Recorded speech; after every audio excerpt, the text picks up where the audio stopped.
Welcome into Shot and Vipp, a podcast brought to you by Inside Carolina this football season. We're presented, as always, by Johnny T-Shirt. Co-hosting this, I'm Taylor Vippolis, joined by my fellow Carolina football letterman and teammate, Jeff Schoettmer. Shot, man, it's another Victory Monday. Like the cigars, I don't care what time it is. We're smoking that Miami pack tonight. Carolina wins 41-31 against Miami. UNC moves to 6-0. They are the only team in the country with 5 double-digit wins against Power 5 opponents, 5 consecutive wins against the U. Where do you want to start here, man? The floor is yours. I just want to start by saying, I actually got to go to the game this weekend, and obviously we got to hang out, and it just felt so good being back in North Carolina, man. I mean, I built so many relationships with people, and I got to see former teammates, former coworkers, former players, some fans, some alumni. Carolina is such a big family atmosphere, and it was great to be back in Chapel Hill. Look, I get to see your face every week on a podcast, but I don't get to see you in person ever. So it was good to, chop it up at the tailgate and go to Bob's for a little bit. So, man, I just wanted to get that aside before we talked about the game. There's so many people that have had, impact on my life from Chapel Hill and revolved around the school. So I just wanted to, say how special that university is and how much love I got for them and how much love I got for the team. And look, welcome to the top 10, Tar Heel fans. We look like we belong. That's the best part. Everyone's doing their part. I talked about last week. Each phase of the game, they're making plays, offense, defense, special teams, and I'll throw a new phase in this week, and that's the fan base. What an atmosphere! What an atmosphere we had Saturday night in Kenan Stadium. I mean, couldn't have asked for better weather other than some slight rain in the third quarter, but. Look, there's always been a knock on either our team not performing up to expectation or our fan base, not supporting our guys all the time, not always coming to the games, not being rowdy, loud, rambunctious. But, I mean, we brought it. Our fans brought it. It was noisy. It was wild. It was a great atmosphere. Our team performed for us. So, all in all, it was an A-plus weekend for the Heels, man. Yeah, 2015, when you look back to that North Carolina-Miami game, it felt like they were undefeated going into that game, and it felt like we still had to beg people to show up to our games. Mac Brown comes back to North Carolina, and it kind of rejuvenated the entire football program. And Mac Brown said, I didn't come here to be average. I came to take this North Carolina program back to where I was taking it in 1997. And you hear that, and it's like, oh, that's just coach speak. But when you watch how he's put those words into action, and you're at kickoff against Miami. Carolina's a top 15 team. You have a quarterback who is legit in the Heisman race. He's probably top 5 after this showing against Miami. You're just looking around, like even the Blue Zone, who those sometimes people are staying inside. It was a little colder of a night, rain you mentioned. The Blue Zone looked great. The student section looked great. The Kenan Stadium, and the first time I remember really thinking that, because I didn't grow up in North Carolina. I grew up in New York. My first time even experiencing Carolina football wasn't until my senior year of high school. But the 2019 game against Miami, that was the first time where you start to look around and you're like, man, Carolina has the potential to build something special. And what Mac Brown has done with revamping the coaching staff, with getting players to Chapel Hill, like you said, they're a top 10 team. They didn't back their way into the top 10. Only team in the country with 5 double-digit wins against Power 5 opponents. Whoever you put in front of this North Carolina team right now, they're knocking them down. And credit to us on this podcast. We kind of gave everybody the blueprint for what was going to happen in this game. Miami was going to come out desperate. Try to get that bad taste out of their mouth after losing a game in one of the worst fashions we've ever seen a game get lost. And North Carolina withstood the punches, and then North Carolina has the playmakers to punch you back and put you on the ropes and then get that knockout punch.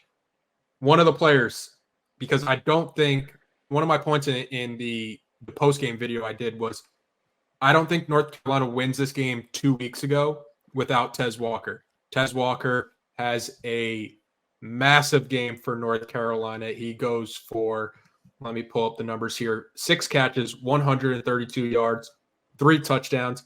He gets his first touchdown for the Tar Heels. He gets his second touchdown. He gets his third touchdown. And then he throws the U down.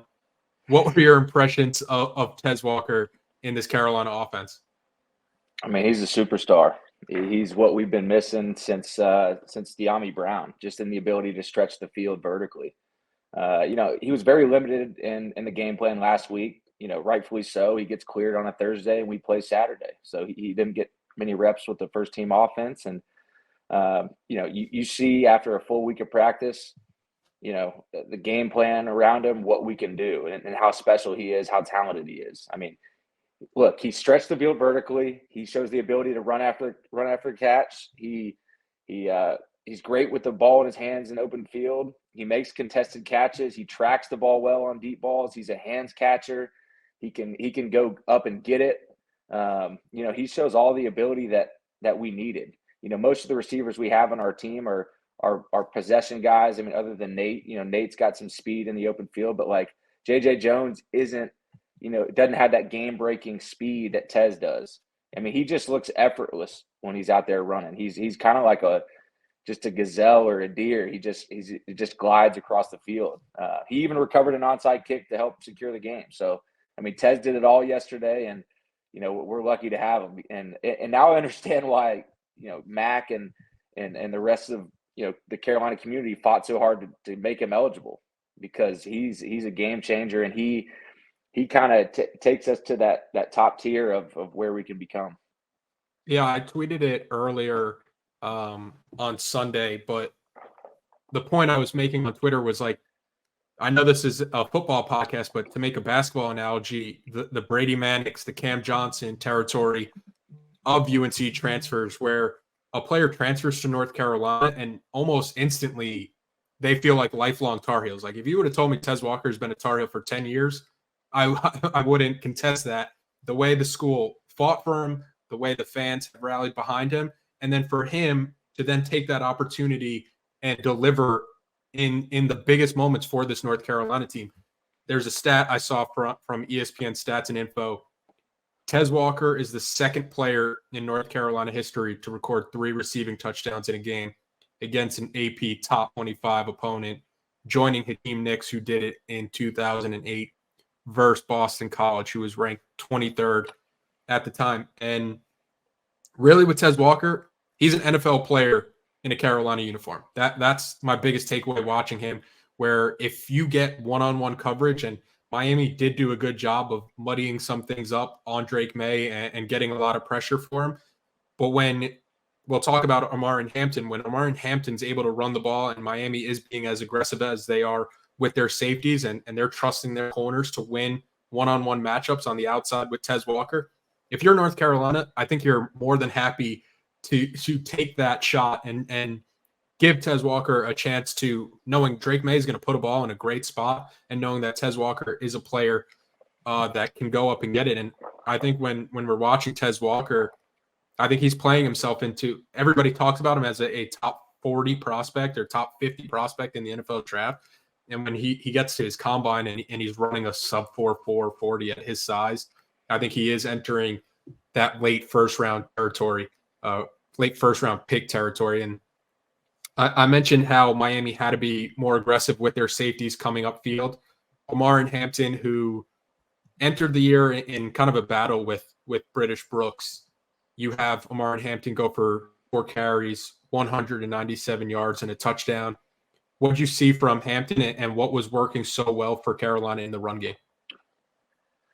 I mean, the glaring thing, the difference between watching a game in person and on TV is the physicality of the game. You hear the banging of the pads, you see the body types up close. And Amari and Hampton, the thing that sticks out to me is how physical he is with the ball in his hands, how hard he runs, how tough he is to tackle. I mean, he's a bona fide superstar as well. He runs as hard as Javonte Williams. He's bigger than Javonte. But I think as a whole team, the knock on us for I don't know, the last 10, 15 years has been we lack physicality. North Carolina is this. We've always had good offenses, for the last 10 years, but we haven't been great in the trenches, and we haven't shown that true physicality. And if you look across the board last night, Miami they look pretty. They have some really good looking athletes. They've always, had really good looking athletes, and they've always had big, strong, fast guys that are physical. And we out physicaled them last night in every facet. Our offensive line was pushing them around, and don't get me wrong, they had some sacks, they had some TFLs, but for the majority of the game, we were pushing them around up front. They came into the game averaging 58 yards on defense, giving up rushing, and we run for 235. So those two big safeties that they have that'll be top 3-round picks, they had trouble tackling Hampton. So just the physicality that he runs with sets the tone for our team.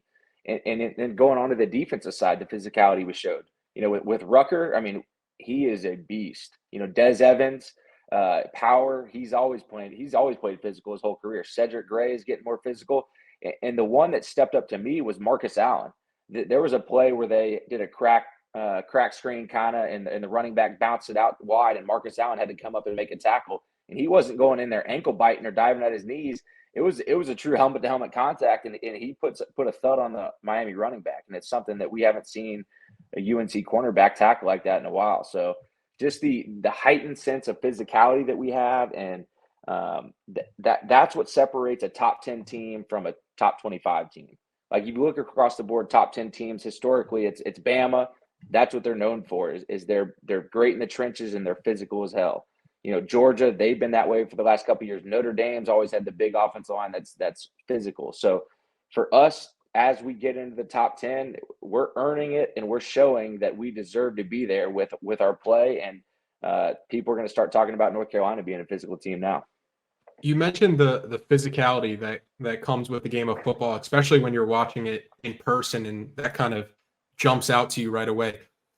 I've had this happen to me. Do you ever watch a play happen where somebody gets a clean thud off, and you're like, man, I used to play this?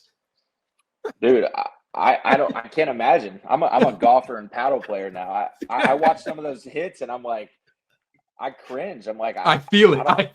Yeah. Oh man, yeah, I agree.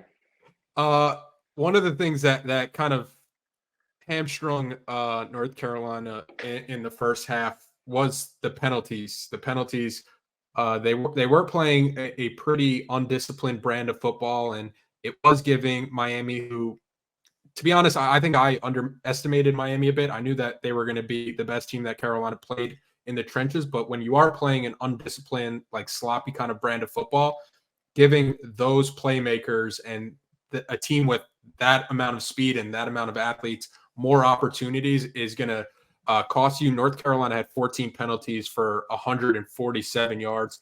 What did you kind of see with the penalties for the Tar Heels? So it was a very physical game. The majority of the penalties that I saw were on the O-line and D-line. We had way too many holding calls, but, kind of give Miami's defensive line credit and their linebackers, because they were stunting and blitzing and shifting and moving a lot. And, that put some heartache on our offensive line. And then on the D-line, we had two kind of BS penalties that I didn't think were penalties. The big one was the hands to the quarterback's face on second or third down. That's, I get it. He grazed his face mask, but I guess by the rare roughing the passer, the quarterback still standing. Yeah, I mean, so I think this game was kind of an anomaly in terms of penalties. Yes, we had a lot, and I think it was the most we've ever had in Carolina history. But before this game, we were top 30, top 40 in penalties per game. So it's not who we've been the whole year. I thought the refs were calling kind of a tight game, and they weren't letting things slide. So I don't look at it as something that's going to, hinder us going forward. Obviously, Mac does a really good job the day after the game of addressing each penalty, going back through, watching the film to see exactly what happened, how we get it corrected.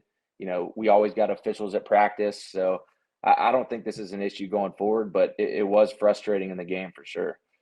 We mentioned how Carolina had so much success against Miami on the ground. Miami came in as the number one rush defense in the country. I'm pretty sure it was like 58.2 yards per game that they were giving up on the ground. They hadn't allowed team to get to over 100 rushing yards total in a single game on the season. Carolina goes for 235 yards against them. And one of your last points was how Miami had success stunting and getting pressure on Drake May. Why do you think there seems to be such a contrast for this Carolina team and their ability to pass protect and then run protect? Because I think for fans, you kind of think like if you could block one, you should be able to block for another. But it seems like this North Carolina team is a lot stronger on the ground than they are in pass pro.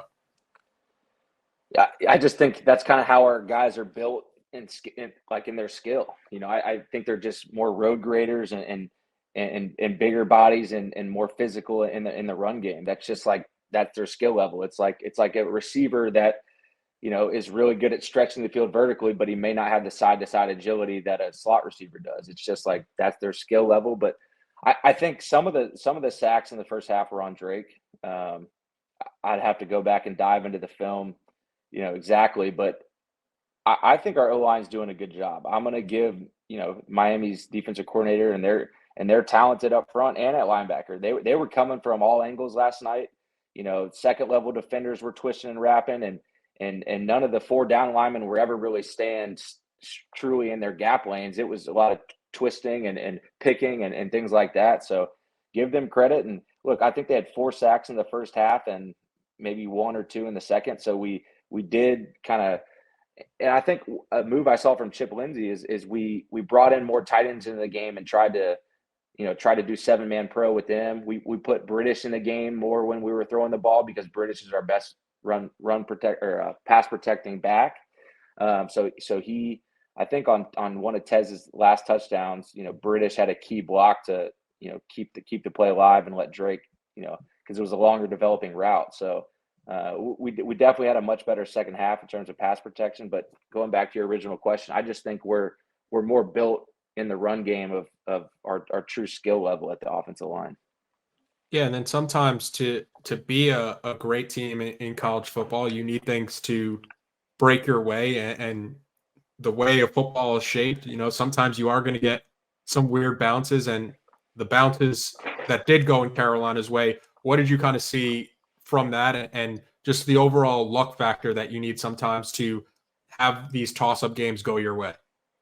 Yeah, I mean, there was a 2-play swing in the first half where, Miami's driving, they fumble, going into their end zone, and that's a 7-point swing right there. And then the next play, Drake gets sacked and the ball's in the end zone, and Kamari Morales picks it up and runs it out of the end zone. So we dodged 2 bullets back to back, but sometimes top 10 teams get lucky. I guess that's good karma for us, but we'll take the luck. And the other one we had was Miami fumbled in the third quarter on the bad snap from the center. And we took advantage of that opportunity. Miles Murphy jumped on the ball and we ended up scoring after that. But look, the ball bounces funny ways in football. And when you're on the right side of it, you just got to take advantage of it. Yep. Miami turns the ball over 5 times in this game. If you count the them not getting it off the 4th down attempt, Carolina only scores 7 points off the Miami turnovers. But I think that kind of just speaks to, how good this Carolina team is. They score 7 points off 5 turnovers. They have the most penalty yards that they've had in quite some time, if not the most of all time. And they're in a 4th quarter of a game up 21, controlling a really good Miami team. But we're going to take a quick break here so I can remind everybody about Johnny T-Shirt. If you're going to be in Chapel Hill, visit Johnny T-Shirt on Franklin Street. If you're not going to be in Chapel Hill, you could visit them online at johnnytshirt.com. Gear up with the Carolina stuff. Shot, I was in Chapel Hill this past weekend, and your boy dropped a bag at Johnny T-Shirt. What'd you get? Can you model some of the gear for us? Yeah, I don't have any of it now. It's in the car. I'm gonna head to the airport soon, but I got this. Hold on, let me show you this Carolina football tee the I podcast. like So that. I'm holding up a T-shirt, Carolina football Jordan brand. I got a Navy baseball jersey. It was on sale. Trying to think what else I got. I got a hat too. But There you Johnny go. T-shirt, it's got it all. Whatever you can need, Johnny T-shirt is going to have it. And the colder weather is getting here. So if you're going to be in Chapel Hill next week for the Virginia game, stop on over at Johnny T-shirt. And the reason why I dropped such a big bag is because I know Inside Carolina Premium subscribers save 10% off their orders. So that was a nice little bonus for me. 10% off, that might as well be an extra thing you get. That's how sure. that's how my brain processes it. Oh, I'm saving money, so let me get something else. But shot North Carolina in the second half, they take over. This has been a second half team all season, which I think kind of speaks to a great team where they go in, they rebound, they regroup, and they play their best football out of the break. They enter this game having won every second half this season, outscoring opponents 80-44. That trend continued Saturday night with North Carolina winning the second half 27-14. What did you see from Carolina on both sides of the ball and where those adjustments were coming from? I just thought it showed we have a mature team. And we have a mature team and we have a well-coached team in terms of we can make corrections at halftime, make adjustments, and come out in the second half and really fire on all cylinders. I think that third quarter showed that was like the peak of what UNC football can be. That 21-0 run against a top 20 team in the country, and we dominated them in every facet. We started the second half with a long touchdown to Tez. And I want to give our play calling a lot of credit because I think it was the first or second play of the series. We take a deep shot to Tez, and Miami's in quarters coverage. So essentially, if Tez is on the outside, he's in single man-to-man coverage with the cornerback. Well, Tez has an inside release and beats him on a go ball, and the corner obviously has to hold him, and Tez draws a PI. Okay. And then the next play, I think we just handed off to Hampton for 1 or 2 yards. And then the third play of the series, we go right back to that same look because we know Miami's going to be in that same coverage. They're in that same coverage, and Tez, we run a quarters beater, so it's a 2-by-2 set, and the slot receiver occupies the underneath defender and the safety on him, and Tez is one-on-one with the corner. He runs the same route, inside release, runs a skinny post, and Drake has his best throw of the day, and Tez just outruns the corner. So that's our coaches in the press box identifying the coverage and calling the right play against the right coverage. So give them a bunch of credit because, we talk about situational football in the red zone and third down, et cetera, but like taking shots when you know that you have the right play for the right coverage, that's what it's about as well. So that was a great start for us, but the third quarter was just team football, right? Our offense was firing on all cylinders. Our run game was intact. Tez was lighting up the defense, but then we had 2 turnovers on defense. Cedric Gray had an unbelievable interception, just showing his range and athletic ability. We recover a fumble, and we played complementary football because when we got the ball back, when we turned them over, our offense went down and scored. It wasn't like we just punted the ball back to them. No, we put the pressure on them. We kept our foot on the gas, and it just showed. Look, we go on a 21-0 run against that good of a team, very talented. When they're up at half, playing good football, I was like, damn, we're for real. Like this really showed, how good we can be.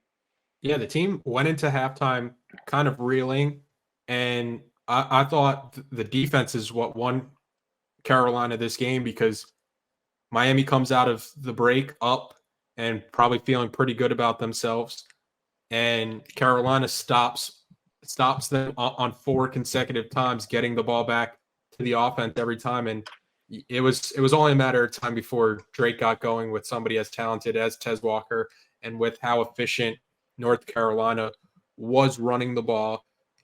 The DBs too, I want to highlight because their play this year, it's been, a breath of fresh air, something that we're not used to seeing in Chapel Hill. You mentioned Marcus Allen's physicality. Really anything about the defensive back play we're not really used to seeing in Chapel Hill with some regularity. Miami has a great group of receivers, and Van Dyke throws for nearly 400 yards. But if you're just looking at the box score doesn't tell the full picture for how well Carolina's DBs cover. So Miami has a NFL quarterback.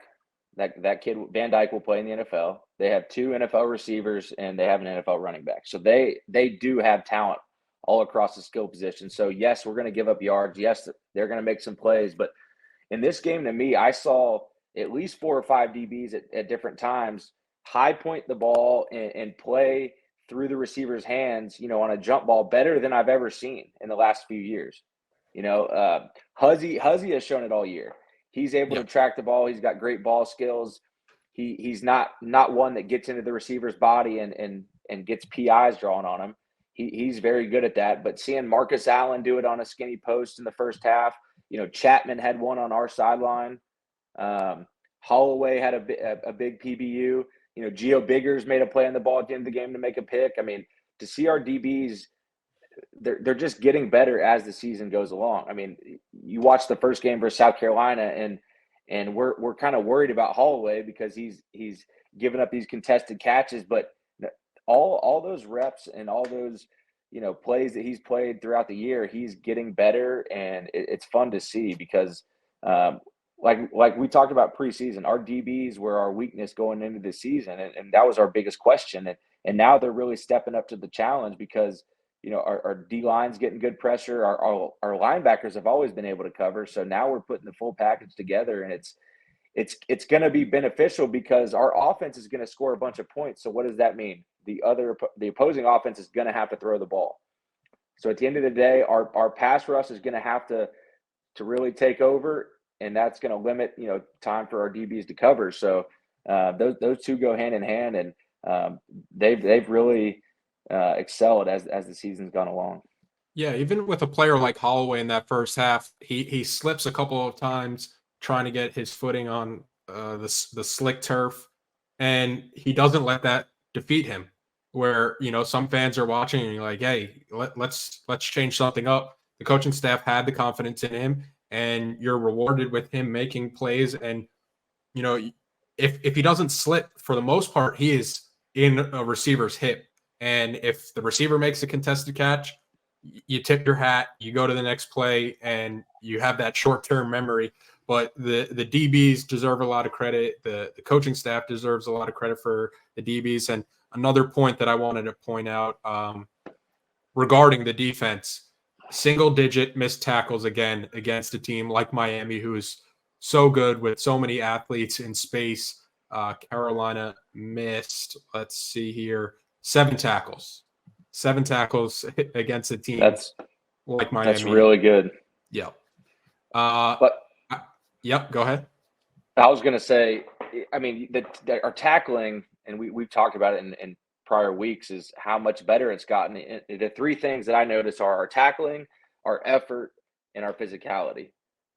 Those 3 things, regardless of what scheme we're running, if we succeed and thrive in those 3 areas, we're gonna win a lot of football games like we've shown so far. So, we tackle well on all levels. Our defensive line does a good job of playing off trash and making tackles, and like Des Evans, for example, he's so fun to watch on film because maybe he's not getting the sack numbers that everyone's projecting him to, but he impacts the game on such a high level in terms of his effort to the ball.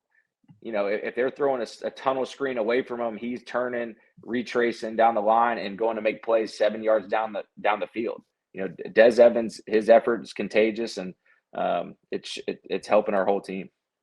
I forgot to do the Pro Football Focus grades for the offense, and I'll get to the defense here for the top 5 on both sides of the ball. And the only reason I realized that is because I had a stat from Pro Football Focus. Omar Hampton had 153 yards after contact. he was a tough guy to bring down. Carolina's top players on the offensive side of the ball. Omar Hampton was the top graded Tar Heel, 90.4. Devontae Walker, 74.3. Willie Lampkin, 67.5. British Brooks, 64.6. And Copenhaver, 62.9. Drake May was a lot of the players played one snap, but Drake May's grade was 58.2, and there were times early in the first half where the pressure was kind of getting to him, and he did look rattled. But again, Carolina controls that game. They're up 3 scores late in the third quarter, early in the fourth quarter, and Drake May could play a whole lot better. This North Carolina team can play a whole lot better for a complete game, and you're like, wow, there is something special here with this team and their ability to control games. For the top players on defense, let me Bo guess. Atkinson. Let me. Oh, he's number 1. Bo Atkinson, number 1, 82.7. Number 2, Cedric Gray. Cedric Gray is number 3, 73.7. Number 2 is Rucker or Miles Murphy. Kamon Rucker is number 2, 74.2. And he Miles Murphy in the top 5? Number 5. Okay. Do you want to guess who's number 4? Number 4 was what position? Cornerback. Marcus Allen. No. Armani Chapman. Yeah, Yep. Chapman. Yeah. Chapman. And I think that kind of the fact that there are so many names that you could list out when you're trying to guess who the top 5 players on the Carolina defense were. It's special the way they play. Most of their starters were at 60 or above, which is above average according to Pro Football Focus's grading scale.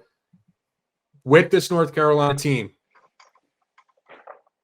how are we adjusting expectations? How are you adjusting expectations? I think going into the season, we kind of had 2 expectations. One, if Tez Walker played, and one, if he didn't. Right? If Tez didn't play, we were saying our floor was probably 9-10 games, but our ceiling still was the ACC championship.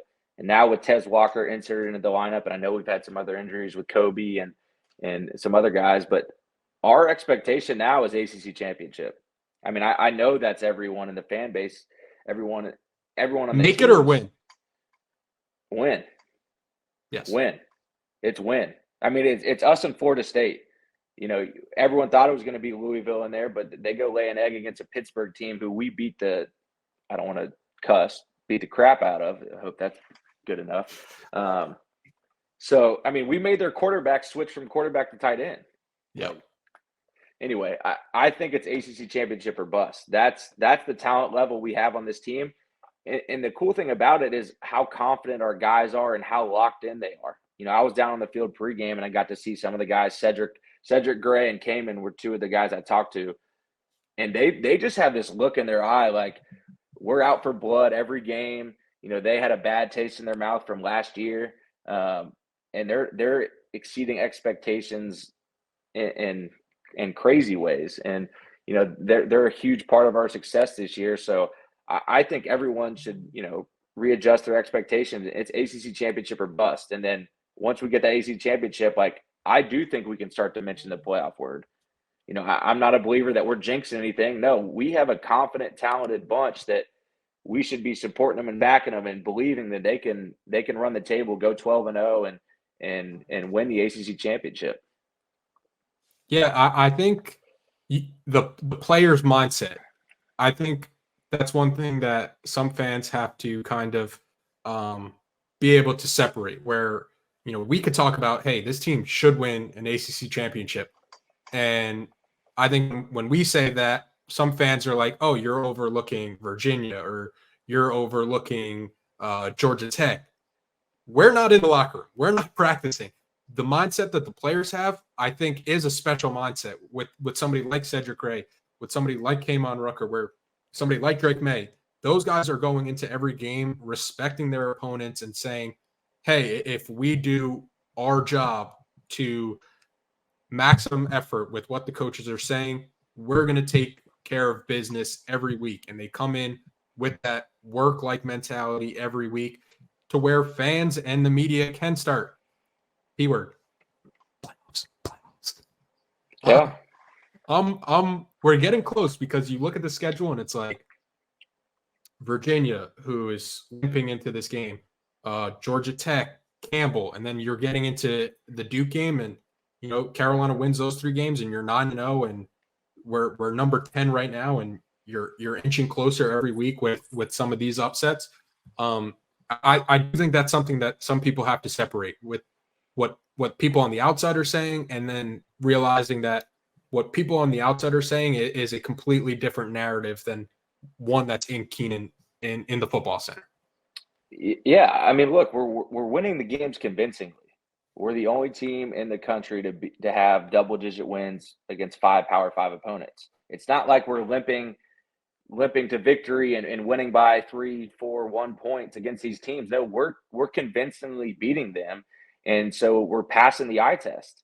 You know, we were up 38-17 in the fourth quarter against a should be an 8, 9, 10 win Miami team. You know, they're a really good team, and we handled them convincingly. So you look across the landscape of college football, you know, UGA, who is in everyone's top 2 or top 3, are they number 1 right now? I don't even know. Are they number 1 in the country? UGA is 1, yeah.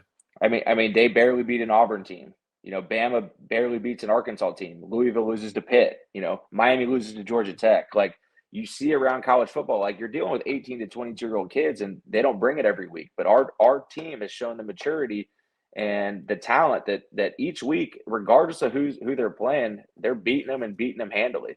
So that's why I think it's ACC championship or bust. I mean, it's a nameless, faceless opponent, and they're going out there and handling business, and it's fun to see. Let's get to the pick of the weekend presented by our friends at Congruity. Congruity is a North Carolina-based national coverage, local presence, personal support type of company straight from the Tar Heel State. They are empowering small and mid-sized business owners with HR and payroll outsourcing. They are enabling you to grow your business while they take care of your greatest assets, your people, and they're doing it with top-of-the-line technology and services for every stage of your business's growth with a state-of-the-art online platform. Congruity is obsessed with customer service. They become part of your team. They do the heavy lifting, providing essential admin support with a single point of contact and support available on demand with services that are tailor-made for your company, transforming organizations. Congruity has helped hundreds of businesses improve and enhance their day-to-day lives, level up your HR capabilities, save money, unlock game-changing growth. Visit congruityhr.com/Tar Heels to learn more about Congruity. Fill out a quick form to be connected to their consultants, and they'll give Inside Carolina listeners or viewers a payroll and HR assessment for free. That's congruityhr.com/Tar Heels. Jeff, I say it every time. The way Congruity makes it easier for businesses, we want to make gambling easier for the fans interested in finding a side and keeping track of how we do. People are like, oh, you dropped a bag? You got bag money at Johnny T-shirt? I'm 2-0, baby. I'm Britain money. I'm Britain money. Heels -3 was the lock. We both took, UNC -3, -3.5. There was some debate over what number we were getting. We both had the confidence to say, hey, anything less than a touchdown, we're taking. We have confidence in this North Carolina team. We both win. I'm 2-0. You're 1-1. What's your pick of the week presented by Congruity? My pick of the week is Ole Miss -5 against Auburn. Okay. I think I have a former player of mine, Eugene Asante, is flying around in the defense for Auburn, but I've seen them play live versus Texas A&M, and their offensive line is atrocious. And I'm backing Ole Miss on this one. I'm sticking to the baby blue. You're going on the road at on Auburn. On the road at Giving -5. Okay. Giving points. Okay, we'll see how that plays out. I'm going to go Penn State +4.5. Ohio State dealing with a ton of injuries at running back, and there's more of a reliance on Kyle McCord. And he had the comeback drive at Notre Dame, but overall I haven't really been too impressed with them. And I think defensively, for the first time in a while, Ohio State is a lot better defensively than they are on the offensive side of the football. I think Penn State has the quarterback advantage in this game with Drew Aller. You have 2 of the top 3 scoring defenses, Penn State at 2, Ohio State at 3, on the road, Big Ten title game implications. I'll take the points. So Penn State +4.5 because I can see them winning this one outright. North Carolina back in action this week. It's the October 21st game against Virginia at home in Kenan Stadium. The UVA game for me, this is going to be a reference that not too many people get, but this is the Boz game of the week for me. Blake Bazinski, a punter for the North Carolina team. He was a big UVA guy, I'm pretty sure, growing up, and I know Boz gets all his people together for this game. But 6:30 kickoff on the CW. So I don't know what channel that's going to be on. So anybody looking for that, good luck finding it. Shot, man, appreciate the time as always, and appreciate everybody watching and listening. Always appreciate it, Vip.